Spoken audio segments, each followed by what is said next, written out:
ರೂವಾರಿಗಳಾಗಿರತಕ್ಕಂತಹ ಅವಧೂತರಾಗಿರುವ ಸಚ್ಚಿದಾನಂದ ಪಂಗಳವರ ಶ್ರೀ ಚರಣಾರವಿಂದಗಳಲ್ಲಿಯೂ ಕೂಡ ದಂಡವತ್ ಪ್ರಣಾಮಗಳನ್ನು ಸಮರ್ಪಣೆ ಮಾಡಿ, ಅದೇ ರೀತಿಯಾಗಿ ಈ ಯಾವ ಕಾರ್ಯಕ್ರಮದ ವೇದಿಕೆಯ ಮೇಲೆ ಆಸೀನರಾಗಿರತಕ್ಕಂತಹ ಮಾತೆಯವರನ್ನೇ ಮೊದಲು ಮಾಡಿಕೊಂಡು ಸರ್ವ ಪೂಜ್ಯರ ಶ್ರೀ ಚರಣಾರವಿಂದಗಳಲ್ಲಿಯೂ ಕೂಡ ದಂಡವತ್ ಪ್ರಣಾಮಗಳನ್ನು ಸಮರ್ಪಣೆ ಮಾಡ್ತಾ,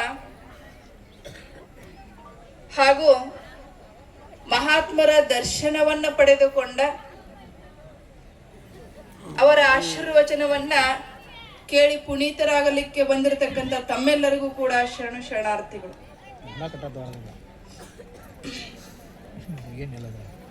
ಇವತ್ತಿನ ದಿವಸ ಬಹಳ ಸುಂದರವಾಗಿರತಕ್ಕಂತಹ ವಿಷಯವನ್ನ ಆಧಾರವಾಗಿಟ್ಟುಕೊಂಡು ಬಂದಿದ್ದಾರೆ.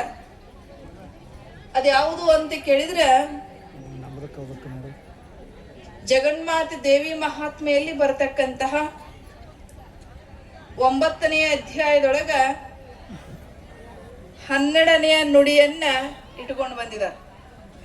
ಅದ್ಯಾವುದು ಅಂತ ಕೇಳಿದ್ರ, ನಿನ್ನ ಭಜಿಸುವ ನವನ ಭಾಗ್ಯಕ್ಕೆ ಇನ್ನು ಸರಿಯೇ ಹರಿಹರಜರಿಗೆ ಮುನ್ನವೇ ನೀ ಕೊಟ್ಟೆ ಸೃಷ್ಟಿ ಸ್ಥಿತಿಯಲ್ಲಧಿಕಾರ, ಇನ್ನು ತೆಗೆವನ ಹೆಸರದೇನ್ ನೀ ನಿನ್ನು ಒಲಿದ ನವನೆ ಬ್ರಹ್ಮವು, ನಿನ್ನೊಳಗೆ ಅವನೈಕ್ಯ ನೀ ಕರುಣೆಂದುದ ಮರಗಣ ಅಂತ.